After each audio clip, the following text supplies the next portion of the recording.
الله أكبر الله أكبر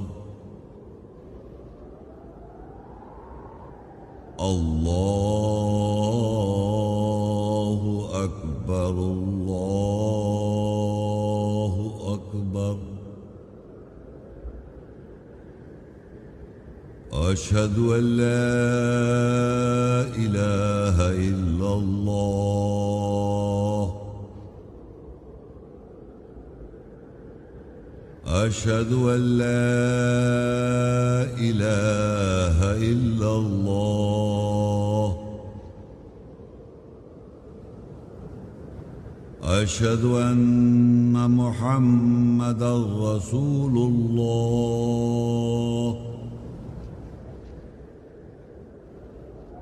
أشهد أن محمدًا رسول الله حي على الصلاة حي على الصلاة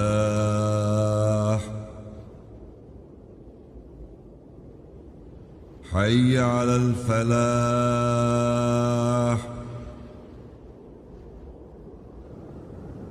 حي على الفلاح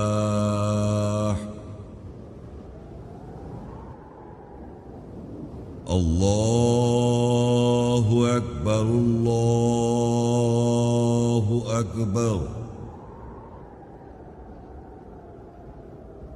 لا إله إلا الله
السلام علیکم ورحمۃ اللہ وبرکاتہ۔ الله أكبر الله أكبر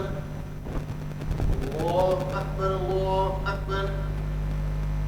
أشهد أن لا إله إلا الله أشهد أن لا إله إلا الله أشهد أن محمدا رسول الله أشهد أن محمدا رسول الله حي على الصلاة حي على الصلاة حي على الفلاح حي على الفلاح الله أكبر الله أكبر لا إله إلا الله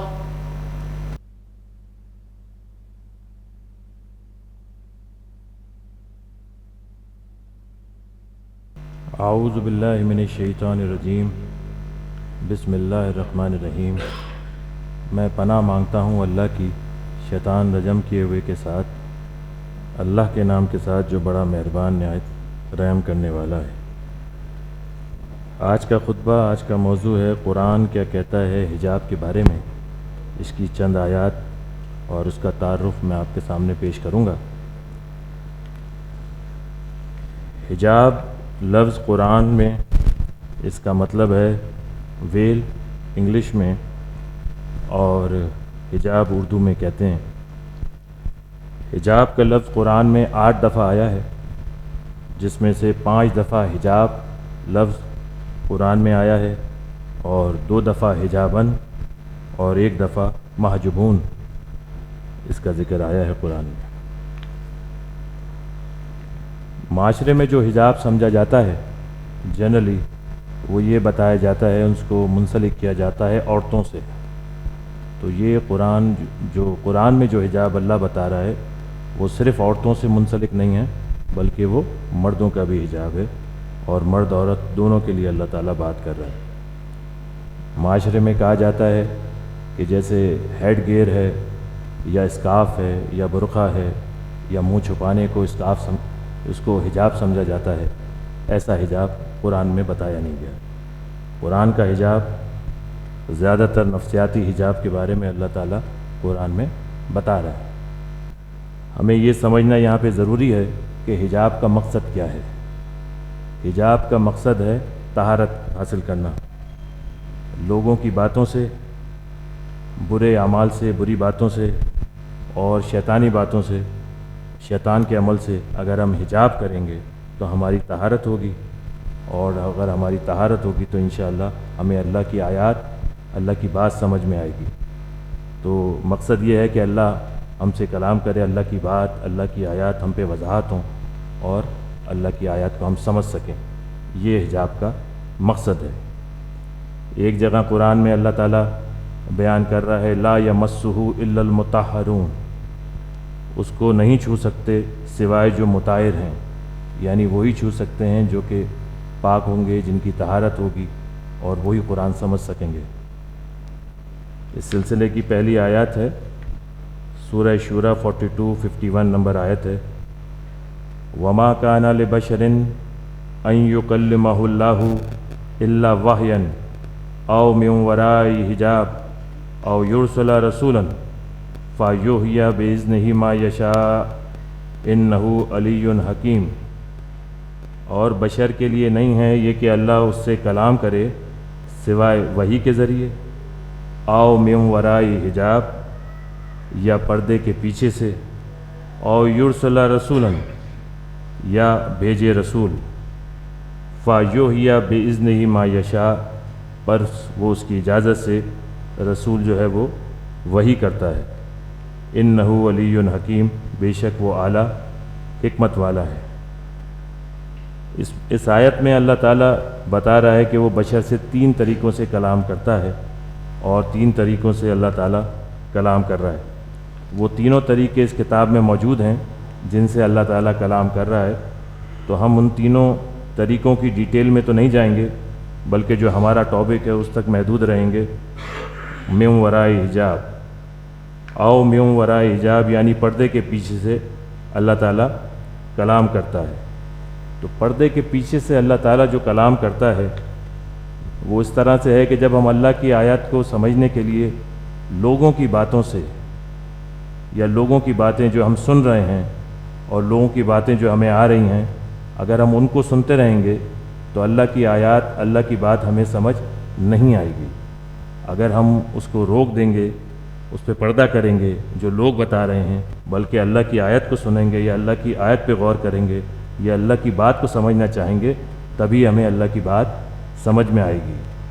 یہ بالکل اس طرح سے ہے کہ اگر اللہ تعالیٰ برداشت نہیں کرتا کہ اگر ہم لوگوں کی باتوں کو بھی سنتے رہیں، لوگوں سے بھی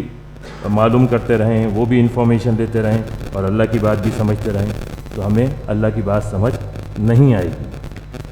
اللہ کی بات کو سمجھنے کے لیے ہمیں اسی پہ تدبر کرنا پڑے گا، اور اللہ پہ ہی توکل کرنا پڑے گا سمجھنے کے لیے، تبھی اللہ ہم سے کلام کرے گا، یا اللہ کی آیات ہم پہ وضاحت ہوگی، یہ اللہ کی بات ہم پہ واضح ہوگی انشاءاللہ۔ پھر کچھ عربک کے ورڈ ہیں جو میں اس کو بھی اس کے معنی بتانا چاہوں گا۔ قرآن میں ایک لفظ آیا ہے ثوب، ثیاب کر کے، تو ثوب یا ثیاب کا مطلب ہوتا ہے کپڑے، وہ بھی حجاب سے منسلک ہے۔ اسی طرح ایک الفاظ ہے جس کا لبسا کے مطلب ہوتے ہیں پہننا، ٹو ویئر انگلش میں، یہ بھی ورڈ قرآن میں آئے ہیں۔ ہم یہ دیکھیں گے کہ کس طرح کی حجاب ہمیں کرنا ہے،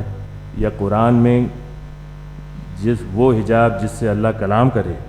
جس سے اللہ کی آیات ہم پہ واضح ہوں، وہ حجاب کی مثال ہمارے پاس قرآن میں مریم علیہ السلام سے ہے۔ تو ہم وہ یہ سمجھیں گے کہ مریم علیہ السلام نے کون سا حجاب کیا یا کیسے حجاب کیا جس سے اللہ نے ان سے کلام کیا۔ سورہ مریم 19 اس کی 16 اور 17 نمبر آیت ہے۔ وَاذْكُرْ فِي الْكِتَابِ مریم اذ انتبذت من اہلہا مکانا شرقیہ، اور کتاب میں مریم کو یاد کرو جب اس نے اپنے اہل سے شرقی مکان کی طرف علیحدگی اختیار کی۔ فاتخذت من دونہم حجابا فارسلنا الیہا روحنا فتمثل لہا بشرا سویا، بس اس نے ان کے علاوہ حجاب پکڑا، بس ہم نے اس کی طرف اپنی روح بھیجی، بس وہ اس کے لیے ٹھیک ٹھاک مثل بشر تھی۔ تو جیسا کہ میں نے آپ کو بتایا کہ حجاب کی مثال مریم علیہ السلام سے اللہ نے بیان کی ہے قرآن میں، اور یہ مریم علیہ السلام کے ساتھ ہی حجاب کا ورڈ آیا ہے، یا تو اللہ کے ساتھ آیا ہے حجاب کا ورڈ، یا مریم علیہ السلام کے ساتھ آیا ہے، اور واحد ایک جگہ ہے جہاں پہ مریم علیہ السلام کے ساتھ حجاب کا ورڈ آیا ہے۔ تو کتاب میں مریم کو یاد کرو، یعنی مریم سے سبق لو، سمجھو کہ جب اس نے اپنے اہل سے، اپنے اہل خانہ سے، اپنے اہل و عیال سے شرقی مکان کی طرف یعنی ایسٹرن پلیس کی طرف اس نے جب علیحدگی اختیار کی، سیپریشن کیا، تو یہاں یہ سمجھنا ضروری ہے کہ ان کے اہل میں سے کون کون تھے۔ ان کے اہل میں سے ان کے والد عمران، اس کا ذکر ہے قرآن میں، ان کی والدہ، ان کا ذکر ہے، پھر زکریا علیہ السلام جنہوں نے کفالت کی ان کی، اور موسیٰ علیہ السلام اور ہارون علیہ السلام جو ان کے بھائی تھے۔ تو ان لوگوں کے علاوہ سے انہوں نے علیحدگی لی، یعنی جس میں اللہ تعالیٰ کہہ رہا ہے اذ انتبذت من اہلہا مکانا شرقیہ، ایسٹرن پلیس کی طرف علیحدگی لی۔ ان اہل و عیال کے علاوہ سے انہوں نے، یعنی لوگوں سے یا لوگوں کی باتوں سے انہوں نے پردہ کیا۔ تو پھر کیا ہوا یہ دیکھتے ہیں آگے۔ فاتخذت من دونہم حجابا، بس جب اس نے حجاب، بس ان کے علاوہ یعنی اپنے اہل کے علاوہ سے جب انہوں نے حجاب، پردہ پکڑا، فارسلنا الیہا روحنا، بس ہم نے اس کی طرف اپنی روح بھیجی۔ تو یہ اللہ تعالیٰ نے ان سے کلام کیا، اپنی روح بھیجی۔ تو کلام کیسے کیا انہوں نے؟ اللہ نے، کہ جب اللہ کی آیات ہم پہ واضح ہوتی ہیں، جب اللہ کی بات ہمیں سمجھ میں آتی ہے، یعنی اللہ نے ان سے کلام کیا اور ان کو اللہ کی آیت واضح ہوئی۔ فتمثل لہا بشرا سویا، بس وہ اس کے لیے ٹھیک ٹھاک مثل بشر تھی۔ تو یہ طریقہ تھا اللہ کا کلام کرنے کا ان سے، اور حجاب کی مثال قرآن میں مریم علیہ السلام سے آئی ہے۔ ایک آیت کا پورشن میں آپ کے سامنے پیش کروں گا، سورہ احزاب 33 اس کی 53 نمبر آیت ہے۔ وَإِذَا سَأَلْتُمُوهُنَّ مَتَاعًا فَاسْأَلُوهُنَّ مِنْ وَرَاءِ حِجَابٍ ذَلِكُمْ أَطْهَرُ لِقُلُوبِكُمْ وَقُلُوبِهِنَّ، اور جب تم یعنی نبی کی ازواج سے متاع کے بارے میں سوال کرو، پوچھو، پس ان سے حجاب، پردے کے پیچھے سے سوال کرو، وہ تمہارے اور ان کے دلوں کے لیے طہارت، پاکیزگی ہے۔ تو یہاں اللہ تعالیٰ وہی جو ہم نے پچھلی آیت میں دیکھا کہ اللہ تعالیٰ جو ہے وہ کلام کر رہا ہے، اور یہاں پہ بھی ہمیں اللہ تعالیٰ بتا رہا ہے، اور یہ حجاب جو ہے یہ مردوں سے منسلک ہے اس آیت میں، کہ مردوں کو اگر ساز و سامان کے لیے، متاع کے لیے، نبی کی عورتوں سے بھی اور جنرلی بھی جب ہم ایک دوسرے کی خواتین سے بات کرتے ہیں یا بات کرنا چاہیں تو متاع کے بارے میں، تو پردے کے پیچھے سے، یعنی وہ پردہ، وہ اپنی بصارت سے جو ہمیں اپنے جذبات کو نیچے رکھنا ہے اور اپنی خواہشات کو، اپنے جذبات کو نیچے رکھتے ہوئے ان سے متاع کے بارے میں ہم سوال کر سکتے ہیں اور ان سے پوچھ سکتے ہیں وداؤٹ فیلنگ، اور ان سے بات کر سکتے ہیں۔ تو یہاں پہ اللہ تعالیٰ یہ مردوں کے حجاب کے بارے میں بتا رہا ہے۔ تو یہاں پہ یہ ظاہر ہوتا ہے کہ مردوں کے حجاب کے بارے میں بھی اللہ تعالیٰ بیان کرتا ہے۔ جو معاشرے میں بتایا جا رہا ہے وہ صرف عورتوں کے حجاب کے بارے میں یا صرف عورتوں سے منسلک بتایا جا رہا ہے، اور اس میں بھی ان کے کپڑوں کا زیادہ ذکر کیا جا رہا ہے کہ وہ کیسے اسکارف پہنتی ہیں، کیسے کیا کرتی ہیں، کیسے ہیڈ گیئر کرتی ہیں، کیسے برقع کرتی ہیں۔ یہ نفسیاتی حجاب کے بارے میں کوئی نہیں بتاتا کہ یہ کس طرح سے اللہ تعالیٰ مردوں کو بھی حکم دے رہا ہے۔ اس کے بعد ہم عورتوں کے حجاب کے بارے میں جو آیت آئی ہے سورہ نور میں، اس کا ذکر کریں گے۔ سورہ نور 24 اس کی 31 نمبر آیت ہے۔ وَقُلْ لِلْمُؤْمِنَاتِ يَغْضُضْنَ مِنْ أَبْصَارِهِنَّ وَيَحْفَظْنَ فُرُوجَهُنَّ وَلَا يُبْدِينَ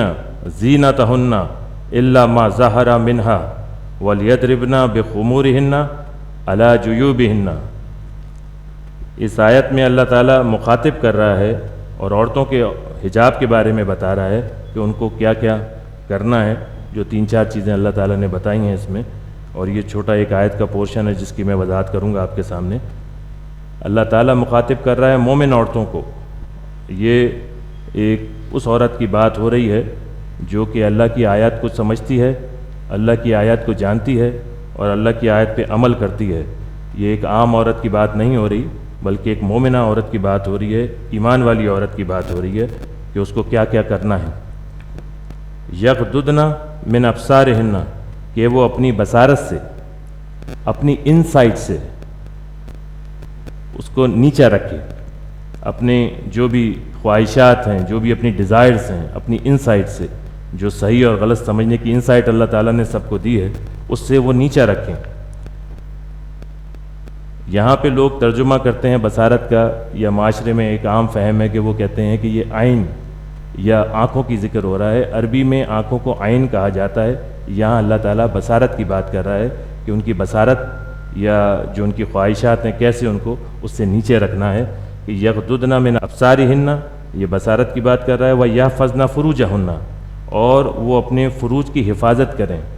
یعنی اپنے پرائیویٹ پارٹس، اپنے گیپس کی حفاظت کریں، اس کو پریزرو کریں۔ اس کے بارے میں اللہ تعالیٰ بتا رہا ہے۔ اور تیسری چیز ان کو کیا کرنی ہے؟ وَلَا يُبْدِينَ زِينَتَهُنَّ إِلَّا مَا ظَهَرَ مِنْهَا، وہ اپنی زینت کو نمایاں نہیں کریں سوائے جو اس میں سے ظاہر ہے۔ یہ بڑی امپورٹنٹ آیت کا حصہ ہے اور اس کے بارے میں ہم سمجھیں گے انشاءاللہ کہ وَلَا يُبْدِينَ زِينَتَهُنَّ إِلَّا مَا ظَهَرَ مِنْهَا، وہ اپنی زینت کو نمایاں نہیں کریں سوائے اس سے جو ظاہرہ ہے۔ تو اس سے یہ پتہ چلتا ہے، اور جیسے ہم جانتے بھی ہیں کہ سورہ آل عمران کی 14 آیت میں اللہ تعالیٰ نے بتایا ہے کہ جو عورتیں ہیں وہ فزیکلی بھی اور سائیکولوجیکلی بھی زینت ہیں، اڈورنمنٹ ہیں۔ تو اس آیت پہ کے پورشن سے پتہ چلتا ہے کہ کچھ زینت جو ظاہرہ زینت ہیں وہ اللہ تعالیٰ کہہ رہا ہے وہ ظاہرہ زینت نمایاں کر سکتی ہیں، اور ظاہرہ زینت وہ بتا سکتی ہیں کہ وہ کیا ہے ان کی ظاہرہ زینت، اور وہ ایکسپوز کر سکتی ہیں فزیکلی بھی اور سائیکولوجیکلی بھی۔ تو یہ ظاہرہ زینت سمجھنے کے لیے ہم آیت پہ جائیں گے۔ سورہ مائدہ کی 6 نمبر آیت ہے جس میں اللہ تعالیٰ مرد اور عورت دونوں کو، ایمان والوں کو خطاب کر کے بات کر رہا ہے تاکہ وہ ظاہرہ زینت ہم سمجھ سکیں۔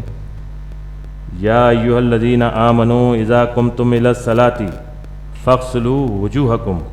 وایدیکم الی المرافق وامسحوا برؤوسکم وارجلکم الی القعبین، اے وہ لوگو جو ایمان لائے ہو، جب تم صلاۃ کے لیے، نماز کے لیے کھڑے ہو، بس اپنے چہروں کو دھو لو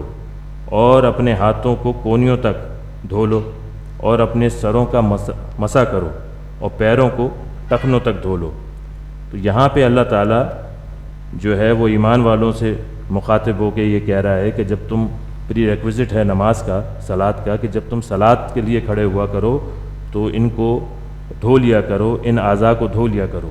اگر آپ اس آیت پہ غور کریں تو آپ کو پتہ چلے گا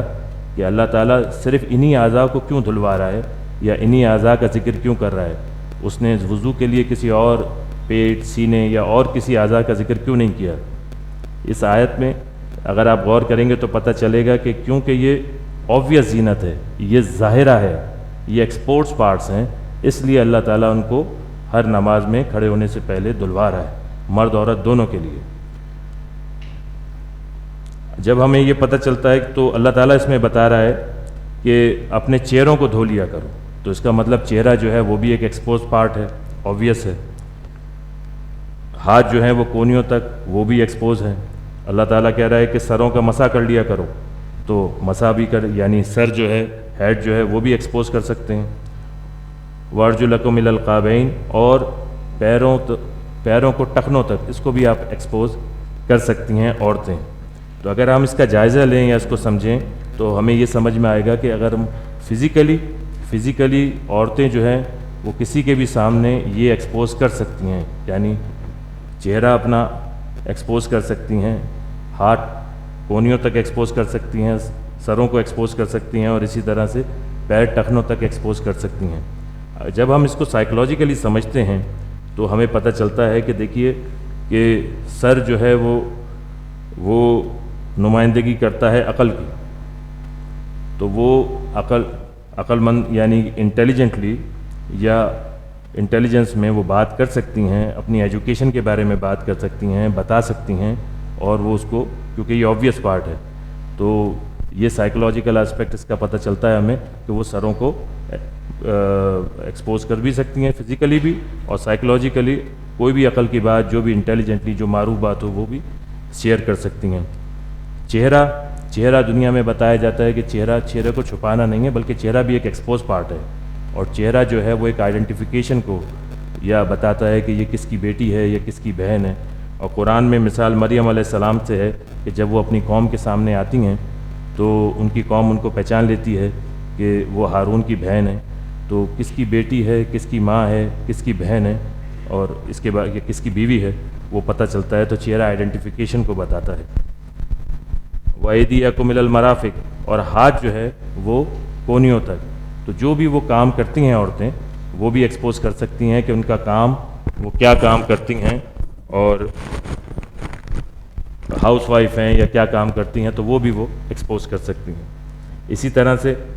پیر جو ہیں وہ ٹخنوں تک، یعنی جو بھی ان کے ویئر اباؤٹس ہیں، جو بھی ان کا چال چلن ہے، جہاں وہ آتی ہیں جاتی ہیں، وہ بھی اب بتایا جا سکتا ہے۔ تو یہ ساری چیزیں وہ اللہ تعالیٰ بتا رہا ہے، اور اس کو بتا رہا ہے کیونکہ یہ ظاہرہ زینت ہیں، یہ ظاہرہ زینت سائیکلوجیکلی فزیکلی کسی کے سامنے بھی وہ ایکسپوز کر سکتی ہیں، یہ ظاہرہ زینت ہے۔ پھر ہم اسی آیت پہ آئیں گے، سورہ نور کی 24 کی 31 پہ، وَلْيَضْرِبْنَ بِخُمُورِهِنَّ عَلَىٰ جُيُوبِهِنَّ، اور چاہیے کہ وہ اپنی اوڑھنیوں کے ساتھ اپنی جیبوں سینوں کے اوپر ضرب لگائیں۔ اس میں اللہ تعالیٰ بتا رہا ہے کہ ان کو ضرب لگانی ہے اپنی اوڑھنیوں کے ساتھ اپنے سینوں پر، اور ان کو ڈھانپنا ہے، ان کو اوڑھنا ہے۔ اور یہ جو خمر کا مطلب ہے قرآن میں وہ نشے سے بھی آیا ہے، خمرہن، یعنی کہ جو بھی عورتوں کا جذبہ ہے، ولولہ ہے، اس سے وہ اپنے جیبوں پر ضرب لگائیں۔ جب ہم یہاں پہ یہ سمجھتے ہیں کہ یہ جیب جو اللہ تعالیٰ بتا رہا ہے، تو وہ ہمیں پتہ ہے کہ سائیکلوجیکلی کیسے، وہ فزیکلی تو ہمیں پتہ ہے کہ وہ اوڑھنیوں سے ڈھک لیتی ہیں۔ اسی طرح سے جب جیب کی بات ہوتی ہے تو پاکٹس میں عورتوں کے پاس بہت ساری انفارمیشن ہوتی ہے، اور بہت سارے ہمیں پتہ ہے کہ عورتیں جو ہیں وہ اپنے سرکلز کی، اپنے سوشل سرکل کی، اپنے ویئر اباؤٹس کی ان کے پاس انفارمیشن ہوتی ہے، تو وہ انفارمیشن وہ کیری کر رہی ہوتی ہیں۔ تو اللہ تعالیٰ اسی پہ ضرب لگانے کو کہہ رہا ہے کہ جو بھی ان کا جذبہ ہے، جو بھی ان کی مطلب یہ کہ جو ان کے خیالات ہیں، یا وہ ایک دوسرے وہ جو باتیں ہیں جو ان کے پاس موجود ہیں، یعنی اس کے پاس ہسبینڈ کی باتیں موجود ہیں، اس کے پاس بیٹے کی موجود ہیں، اس کے پاس اور خاندان کی باتیں موجود ہیں، تو وہ ایک دوسرے کے ساتھ شیئر نہ کرے، کیونکہ اگر وہ یہ کرے گی تو پھر پرابلم آ جائے گی، پھر جھگڑا ہو جائے گا آپس میں۔ تو وہ اس پہ اگر ایمان والی ہے تو وہ جیبوں پہ ضرب لگائے اور ان کو اپنے تک ہی محدود رکھے۔ یہ جو نیکسٹ آیت کا پورشن ہے اس کو ہم کنٹینیو کریں گے، سورہ نور کی 31 کی، وَلَا يُبْدِينَ زِينَتَهُنَّ إِلَّا لِبُعُولَتِهِنَّ أَوْ آبَائِهِنَّ أَوْ آبَاءِ بُعُولَتِهِنَّ أَوْ أَبْنَائِهِنَّ أَوْ أَبْنَاءِ بُعُولَتِهِنَّ أَوْ إِخْوَانِهِنَّ أَوْ بَنِي إِخْوَانِهِنَّ أَوْ بَنِي أَخَوَاتِهِنَّ أَوْ نِسَائِهِنَّ او ما ملکت ایمانہن، اور وہ اپنی زینت کو نمایاں نہیں کریں سوائے اپنے شوہروں کے لیے اور یا اپنے آبا کے لیے یا اپنے شوہروں کے آبا کے لیے یا اپنے بیٹوں کے لیے یا اپنے شوہروں کے بیٹوں کے لیے یا اپنے بھائیوں کے لیے یا اپنے بھتیجوں کے لیے یا اپنے بھانجوں کے لیے۔ تو یہاں پہ اللہ تعالیٰ ایک آگے آیت کی کنٹینیوٹی میں وضاحت کر رہا ہے کہ وہ اپنی زینت کو نمایاں نہیں کریں سوائے کسی ایک رشتے کے ساتھ، یعنی کہ وہ نمایاں کر سکتی ہیں، وہ وضاحت وہ ان کی خواہشات کو پورا کر سکتی ہیں، اور ان کو وہ زینت، کیونکہ عورت جو ہے وہ سر سے لے کے پاؤں تک زینت ہے، فزیکلی بھی اور سائیکولوجیکلی بھی، تو وہ اپنی زینت نمایاں کر سکتی ہے کسی بھی ایک رشتے کے ساتھ جس سچویشن میں وہ ہے، یا تو شوہروں کے ساتھ ہے تو وہ شوہروں کو اپنی زینت نمایاں کر کے دکھا سکتی ہیں۔ اس کی پرائرٹی اللہ تعالیٰ نے بتائی ہے کہ جو بھی اس سچویشن میں جو پرائرٹی ہو اس کے سامنے وہ اپنے ان رشتوں میں زینت کو نمایاں کر سکتی ہے۔ اچھا، یہ جو زینت کو نمایاں کرنا ہے، اس میں کوئی سیکشول فیلنگ یا سیکشول ریلیشن شپ کی بات نہیں ہو رہی، یہ ان کی وہ خواہشات کو پورا کر سکتی ہے کسی بھی ایک رشتے میں جب وہ موجود ہے، یا وہ پرائرٹی دے سکتی ہے ان رشتوں کو۔ اس کے بعد او التابعین غیر اولی الاربۃ من الرجال او الطفل الذین لم یظہروا علی عورات النساء، یا ان کے لیے جو ان کے دائیں ہاتھ کی ملکیت ہیں، یا اتباع کرنے والوں کے لیے علاوہ ماہر مردوں کے۔ تو یا تو وہ جو اتباع کرنے والے ہیں، یعنی کہ اگر وہ کہیں باس ہے، اگر وہ کہیں آفس میں ورک کر رہی ہے، کہیں وہ باس ہے، تو وہ جو ہے وہ اتباع کرنے والے اس کے ساتھ جو لوگ ہیں جو اس کے فالو کرنے والے ہیں، ان کے اوپر بھی اپنی زینت نمایاں کر سکتی ہیں، اور علاوہ ماہر مردوں سے۔ یہ ماہر مرد یہ وہ مرد ہیں جو معاشرے کے جیسے ڈاکٹرز ہیں یا کوئی ایسے جہاں پہ وہ آپ کوئی ان کو پرابلم بتانی ہو یا سمجھانی ہو تو وہ اپنے شیئر کر سکتی ہے وہ ڈاکٹرز کے ساتھ، یا وہ بچے غیر اولی الاربۃ من الرجال او الطفل الذین لم یظہروا علی عورات النساء، یا وہ بچے جن پر عورتوں کی شرم گاہیں ظاہر نہیں ہوئی ہیں۔ وہ عورتوں کی بات اللہ تعالیٰ بتا رہا ہے کہ وہ بچے جو کہ جنرلی جیسے 3 سال کی عمر سے بچے جو ہے وہ اسکول جانا شروع کرتے ہیں، تو 3 سال سے نیچے جو بچے ہوتے ہیں یا چھوٹے بچے جو ہوتے ہیں، وہ عورتوں کے پرائیویٹ پارٹس کے یا شرم گاہوں کے بارے میں ان کو کانشیسنس نہیں ہوتی، ان کو علم نہیں ہوتا، تو وہ ان کو اپنی جو ہے وہ زینت نمایاں کر سکتے ہیں سچویشنلی۔ تو وہ ان سے، اور جنرلی بچوں کو وہ لائک بھی کرتی ہیں، چھوٹے بچوں کو وہ پیار بھی کرتی ہیں، اٹھا بھی لیتی ہیں، یہ ہم نے دیکھا ہے۔ تو وہ عورتیں جو ہیں شرم گاہیں، جن کے سامنے ان کی شرم گاہیں ظاہر نہیں ہوتی کیونکہ ان کو کانشیسنس نہیں ہے، بچے ہیں، چھوٹے ہیں، اور وہ ان کے سامنے ظاہر کر سکتی ہیں۔ ولا یضربن بارجلہن لیعلم ما یخفین من زینتہن، اور وہ اپنی ٹانگوں کے ساتھ ضرب نہ لگائیں کہ اپنی زینت میں سے جو وہ چھپاتی ہیں جان لیا جائے گا۔ یہ بڑی امپورٹنٹ آیت کا حصہ ہے کہ وہ اپنی ٹانگوں کے ساتھ، اپنی ایڑیوں کے ساتھ ضرب نہ لگائیں کہ جو وہ چھپاتی ہیں، یعنی جو زینت مخفی زینت ہے۔ عورت جو ہے وہ سر سے پاؤں تک زینت اللہ تعالیٰ بتا رہا ہے سورہ آل عمران کی 14 میں، تو وہ زینت جو وہ چھپاتی ہیں، یعنی کہ جو چھپی ہوئی جو وہ بھی ظاہر ہو جائے گی۔ یعنی ایک ظاہر زینت تو ہم نے سمجھ لیا کہ چہرہ، سر، ہاتھ کونیوں تک اور پیر ٹخنوں تک، یہ ایک ظاہرہ زینت ہے۔ اس کے علاوہ اگر وہ ایڑی مار کے چلیں گی یا اگر وہ پیر مار کے چلیں گی تو ان کی وہ زینت جو چھپی ہوئی زینت ہے، جو مخفی ہے، جو ان کے اور باڈی کے پارٹس ہیں، وہ بھی ظاہرہ ہو جائیں گے، وہ بھی معلوم ہو جائیں گے۔ تو اللہ تعالیٰ منع کر رہا ہے یا ان کو کہہ رہا ہے کہ آپ جو ہے وہ ٹانگوں کے ساتھ ضرب نہ لگائیں کہ جو نفسیاتی اور فزیکل، نفسیاتی یا جسمانی جو بھی جو ان کی خواہشات ہیں، نفسیاتی خواہشات، وہ بھی ظاہر ہو جائیں گی اگر وہ ایڑی مار کے چلیں گی تو۔ ولا یضربن بارجلہن لیعلم ما یخفین من زینتہن وتوبوا الی اللہ جمیعا ایھا المؤمنون لعلکم تفلحون، اور جو کوئی مومن ہیں سب جمع ہو کر اللہ کی طرف توبہ کرو تاکہ تم فلاح پاؤ۔ تو یہ اللہ تعالیٰ نے عورتوں کے حجاب کے بارے میں پہلے اللہ تعالیٰ نے بیان کیا ہے کہ ان کو کیا کیا کرنا ہے، پھر ان رشتوں کے بارے میں بیان کرنا ہے جن کو ان کو پرائرٹی دینی ہے، اس خطبے کی آخری آیت جو سورہ احزاب کی 33 سورہ احزاب اس کی 59 نمبر آیت ہے، یا ایھا النبی کل ازواجک و بناتک و نساء المؤمنین یدنین علیہن من جلابیبہن ذالک ادنی ان یعرفن فلا یؤذین وکان اللہ غفور الرحیما۔ اے نبی کہہ دے اپنی ازواج اور اپنی بیٹیوں سے اور مومنوں کی عورتوں سے کہ وہ اپنے اوپر چوغوں سے بنیاد بنا لیں، یہ بنیاد ہے کہ وہ پہچان لی جائیں پس وہ ستائی نہ جائیں، اور اللہ بخشنے والا رحم کرنے والا ہے۔ یا ایھا النبی، اے نبی، کل ازواجک و بناتک، کہہ دے اپنی ازواج سے جو نبی کی ازواج ہیں، و بناتک، اور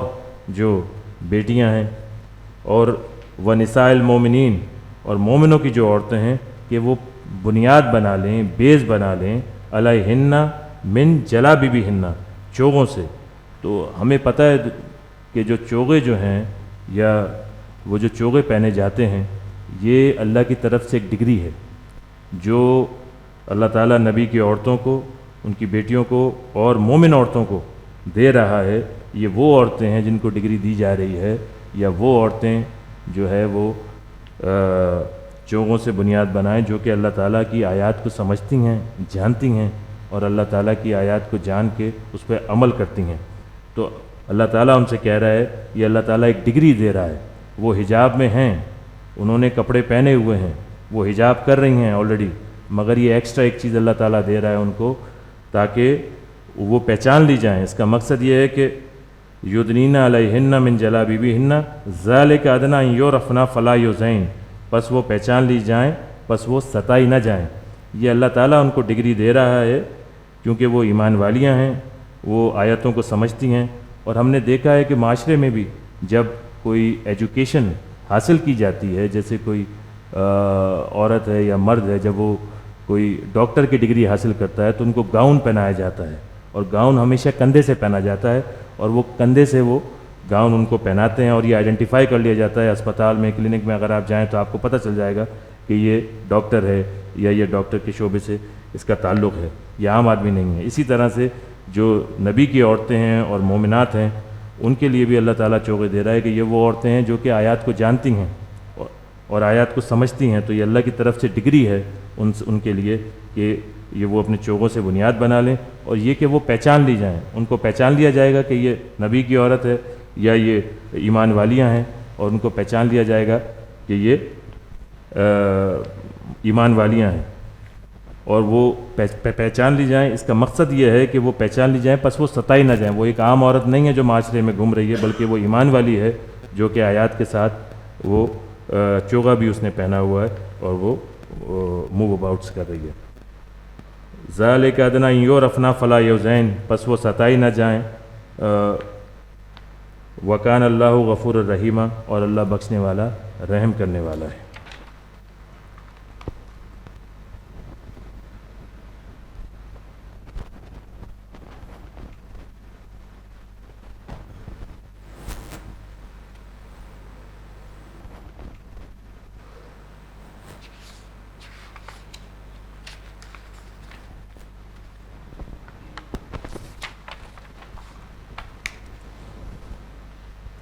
اعوذ باللہ من الشیطان الرجیم، بسم اللہ الرحمن الرحیم۔ اللہ لا الہ الا هو الحی القیوم لا تأخذہ سنۃ ولا نوم لہ ما فی السماوات وما فی الارض من ذا الذی یشفع عندہ الا بإذنہ یعلم ما بین ایدیہم وما خلفہم ولا یحیطون بشیء من علمہ الا بما شاء وسع کرسیہ السماوات والارض ولا یؤودہ حفظہما وهو العلی العظیم۔ اللہ ہے، سوائے اس کے کوئی الہ خدا نہیں، زندہ ہے، قائم رہنے والا ہے، اس کو اونگ اور نیند نہیں پکڑتی۔ جو کوئی آسمان میں ہے اور زمین میں ہے اسی کے لیے ہے۔ اس کے نزدیک کون ہے جو سوائے اس کی اجازت کے ساتھ شفاعت کر سکے؟ وہ جانتا ہے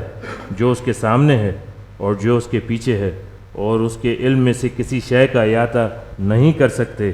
سوائے ساتھ جو وہ چاہے۔ اس کی کرسی ہے آسمانوں اور زمین میں، اور ان کی حفاظت کے لیے وہ نہیں تھکتا، اور وہ وہی ہے، اور وہی اعلیٰ عظمت والا ہے۔ هو اللہ الذی لا الہ الا هو عالم الغیب والشہادۃ هو الرحمن الرحیم، اللہ وہی ہے، سوائے اس کے کوئی الہ نہیں، خدا نہیں، غیب کا اور گواہی کا جاننے والا، وہ مہربان ہے، رحم کرنے والا ہے۔ هو اللہ الذی لا الہ الا هو الملک القدوس السلام المومن المہیمن العزیز الجبار المتکبر سبحان اللہ عما یشرکون، اللہ وہی ہے، سوائے اس کے کوئی الہ نہیں، کوئی خدا نہیں، مالک ہے، مقدس ہے، سلامتی والا ہے، ایمان والا ہے، نگرانی کرنے والا ہے، زبردست ہے، جبر کرنے والا ہے، تکبر کرنے والا ہے، اللہ پاک ہے اس کے بارے میں وہ جو شرک کرتے ہیں۔ وَتِلْكَ حُجَّتُنَا آتَيْنَاهَا إِبْرَاهِيمَ عَلَىٰ قَوْمِهِ نَرْفَعُ دَرَجَاتٍ مَّن نَّشَاءُ إِنَّ رَبَّكَ حَكِيمٌ عَلِيمٌ، اور وہ تھی ہماری حجت جو ہم نے ابراہیم کو اس کی قوم کے اوپر دی، ہم بلند کرتے ہیں درجات جس کے ہم چاہیں، بے شک تیرا رب حکمت والا جاننے والا ہے۔ وَوَهَبْنَا لَهُ إِسْحَاقَ وَيَعْقُوبَ كُلًّا هَدَيْنَا وَنُوحًا هَدَيْنَا مِن قَبْلُ وَمِن ذُرِّيَّتِهِ دَاوُودَ وَسُلَيْمَانَ وَأَيُّوبَ وَيُوسُفَ وَمُوسَىٰ وَهَارُونَ وَكَذَٰلِكَ نَجْزِي الْمُحْسِنِينَ، اور ہم نے اس کے لیے اسحاق اور یعقوب عطا کیے،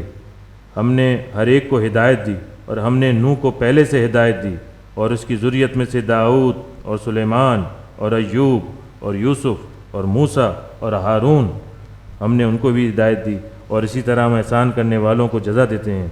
وزکریا و یحییٰ و عیسیٰ و الیاس کل من الصالحین، اور زکریا اور یحییٰ اور عیسیٰ اور الیاس ہر کوئی صحیح کرنے والوں میں سے تھے۔ و اسماعیل و الیسع و یونس و لوطا و کلا فضلنا العالمین، اور اسماعیل اور یسع اور یونس اور لوط، اور ہم نے ہر ایک کو جہانوں پر فضیلت دی۔ ومن آبائہم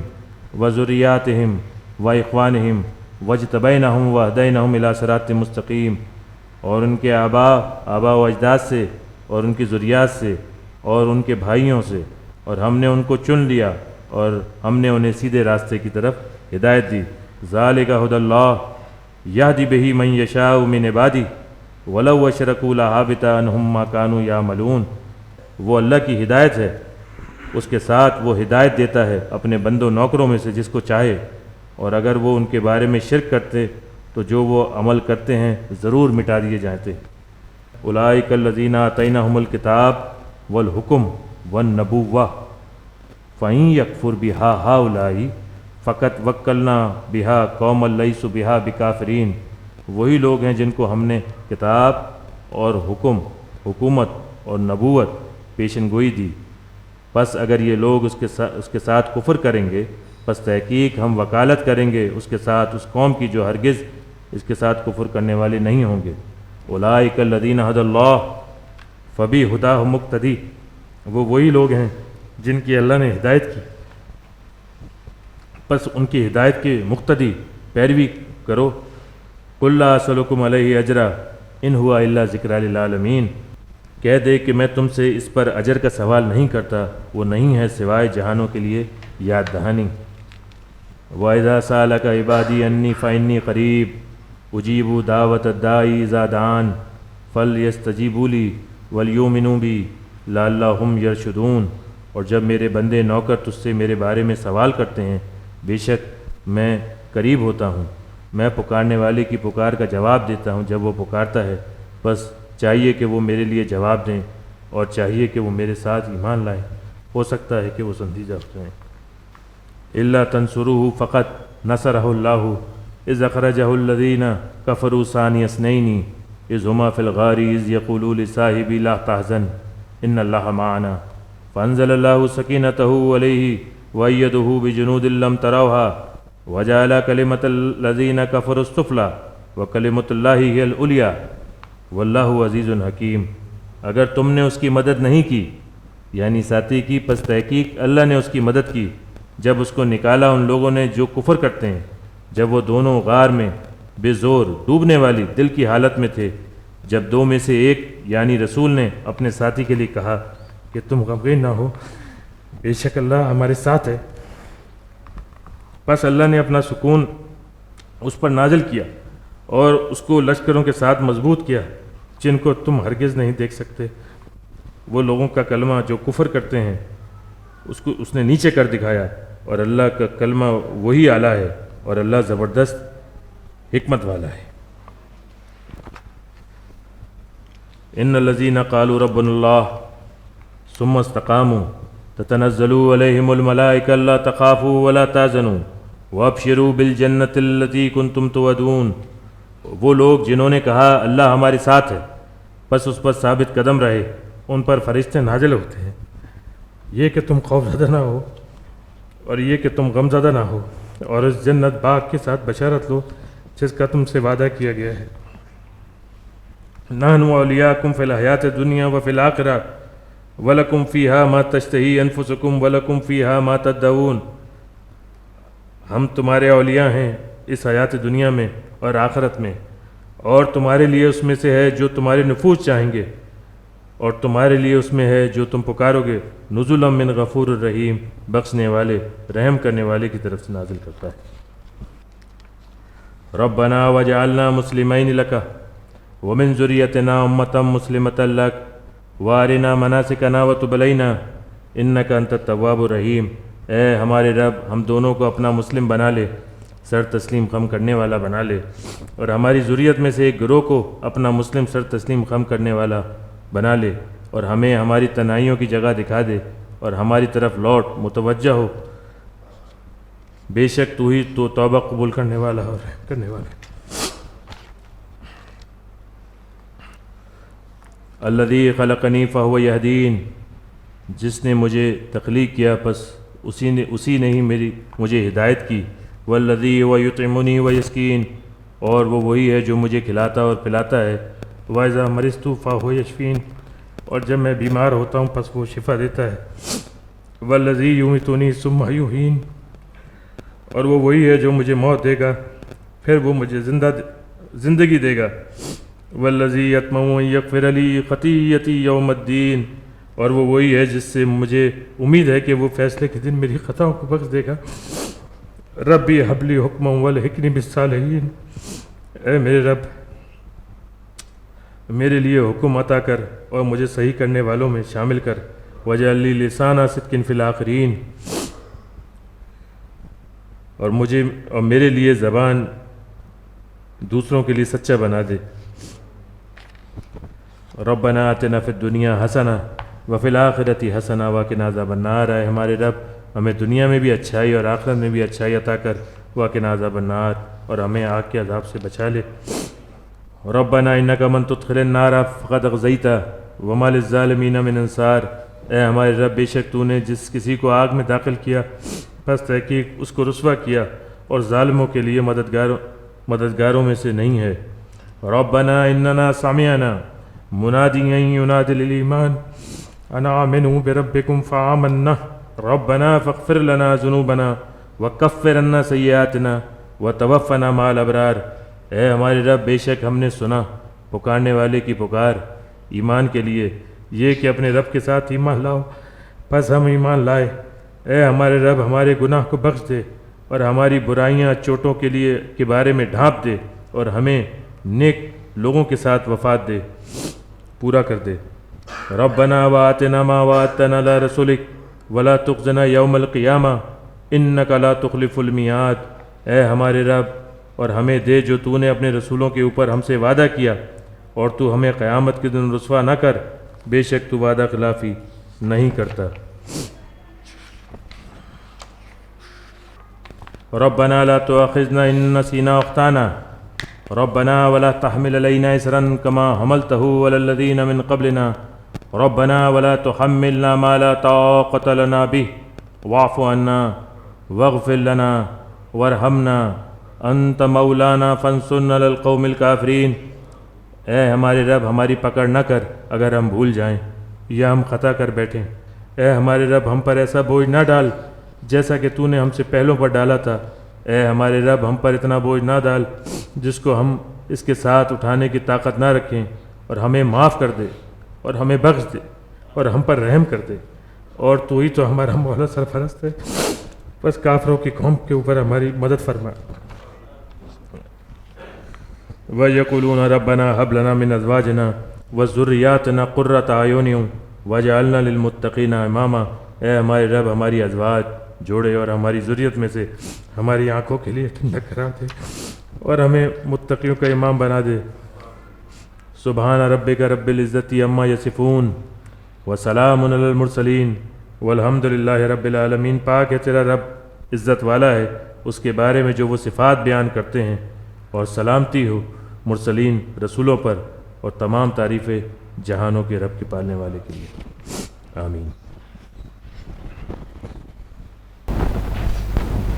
اللہ اکبر، اشہد ان لا الہ الا اللہ، اشہد ان محمد رسول اللہ۔ حی علی الصلاۃ، حی علی الفلاح، قد قامت الصلاۃ، قد قامت الصلاۃ۔ اللہ اکبر، اللہ اکبر، لا الہ الا اللہ۔ اللہ اکبر۔ الحمد للہ رب العالمین، الرحمن الرحیم، مالک یوم الدین، ایاک نعبد و ایاک نستعین، اہدنا الصراط المستقیم، صراط الذین انعمت علیہم غیر المغضوب علیہم ولا الضالین، آمین۔ واذکر فی الکتاب مریم اذ انتبذت من اہلہا مکانا شرقیا فاتخذت من دونہم حجابا فارسلنا الیہا روحنا فتمثل لہا بشرا سویا قالت انی اعوذ بالرحمن منک ان کنت تقیا قال انما انا رسول ربک لأہب لکی غلاما زکیا۔ اللہ اکبر۔ سمیع اللہ لمن حمدہ۔ اللہ اکبر۔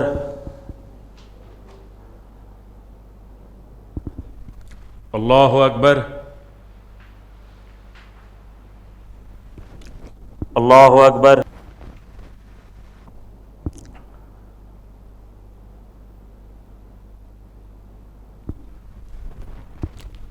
اللہ اکبر۔ الحمد للہ رب العالمین، الرحمن الرحیم، مالک یوم الدین، ایاک نعبد و ایاک نستعین، اہدنا الصراط المستقیم، صراط الذین انعمت علیہم غیر المغضوب علیہم ولا الضالین، آمین۔ وما کان لبشر ان یکلمہ اللہ الا وحیا او من وراء حجاب او یرسل رسولا فیحیی باذنہ ما یشاء انہ علی حکیم۔ وکذالک اوحینا الیک روحا من امرنا ما کنت تدری ما الکتاب ولا الایمان ولکن جعلناہ نورا نہدی بہ من نشاء من عبادنا وانک لتہدی الی صراط مستقیم۔ اللہ اکبر۔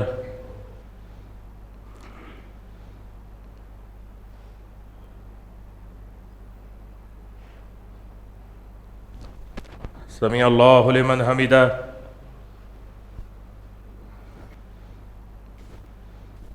اللہ اکبر۔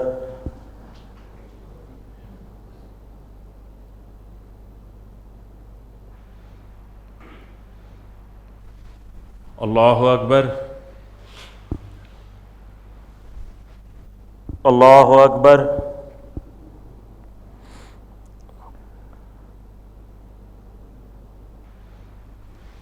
اللہ اکبر۔